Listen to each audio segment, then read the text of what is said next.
Bonjour à tous, je m'appelle Nassib, j'ai 28 ans et ça fait maintenant 10 ans que je pratique la musculation. Ce sport, j'en suis tombé amoureux et c'est pour ça que j'en ai fait mon travail. J'ai fait de ma passion mon travail pour essayer de transmettre un maximum d'informations et de contenu important pour que les personnes qui débutent, qui comme moi ont été un petit peu perdues en commençant la musculation et pour leur faire en fin de compte gagner un peu de temps. Et aujourd'hui, je pense qu'on va aller un peu plus en profondeur. On va parler de mes difficultés avec ce sport, on va parler de mes objectifs, on va parler de tout ce que j'essaye de transmettre, de ma vision en fin de compte de la musculation et j'espère que vous apprécierez. Au début, la muscu, je voyais ça comme tout le monde, une façon de devenir plus musclé, d'être beau gosse sur la plage et c'était vraiment quelque chose de superficiel. Mais plus le temps passe et moins je perçois ça comme un sport en fait et plus je me dis que c'est un mode de vie. C'est mon échappatoire, c'est ma façon de méditer entre guillemets. Je peux comprendre que ça paraisse un petit peu bizarre, mais je rapproche vraiment ça de quelque chose qui me permet de me détacher un petit peu du monde réel entre guillemets. De me concentrer sur moi-même et sur ma progression personnelle. Et en fait c'est ça qu'il faut retenir, c'est progression personnelle. Je vois ça comme un moyen de devenir meilleur, pas juste au sens physique, mais au sens aussi psychologique. Je sais que ça peut paraître bizarre pour certains de me voir répéter encore et encore les mêmes exercices, de faire toutes ces répétitions, toutes ces séries, de s'obstiner en fin de compte à répéter les mêmes séances encore et encore.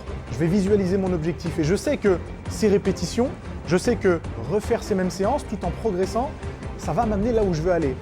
Et du coup, j'oublie toute monotonie. J'oublie cette notion de répétition, j'oublie cette notion d'ennui et c'est ce qui me motive en fait à essayer de me dépasser pour atteindre cet objectif que je me suis fixé. On parle souvent de cette notion de douleur, c'est vrai en fait. Et du coup, moi j'ai une relation un petit peu spéciale avec ça, avec la musculation. Il faut savoir que quand j'ai commencé ce sport, ma première séance, elle était associée à la douleur.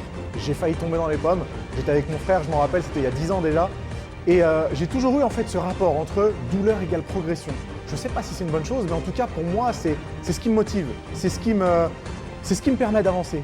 Et j'ai toujours eu cette impression que la douleur engendre une progression. Alors on peut se demander comment ça se traduit en fait sur le terrain, en salle de musculation. Je sais que certains me connaissent, ont l'habitude de me voir en train de donner des conseils de musculation, d'être très calme, très posé. Mais en fin de compte, à la salle de sport, je me dis qu'on a besoin de ce dépassement. On est obligé à un moment ou à un autre de tout donner, de tout déchirer, de tout éclater, de tout exploser. Et en fin de compte, c'est ce que j'essaye de faire à toutes mes séances de musculation. Et je me dis que de tout donner, d'avoir un maximum d'énergie, c'est ce qui va payer en fin de compte. Et c'est ce qui a toujours payé durant ces 10 années de musculation. Et je suis certain que durant les 10 autres prochaines années, ou même les 20 autres prochaines années, c'est ce qui continuera à me faire progresser. Alors si j'ai un conseil à vous donner, soyez patient, mais soyez quand même investi. Disons qu'il y a une espèce de dualité qui vous permettra d'atteindre l'excellence. Moi j'ai bien des côtés qui sont calmes, structurés, rigoureux, mais j'ai aussi des côtés qui sont un peu plus passionnés. Il faut être rigoureux, il faut être patient, mais il faut aussi être passionné. Il faut tout donner, il faut avoir l'énergie nécessaire pour ressentir son objectif dans les tripes et tout donner en fin de compte sur le terrain pour essayer de l'atteindre. D'une, soyez fidèle à vous-même et de deux, mettez tout en œuvre. Mais quand je dis tout, c'est absolument tout. Ne laissez rien de côté, mettez tout en œuvre pour atteindre votre objectif. Et je suis sûr que ça fonctionnera.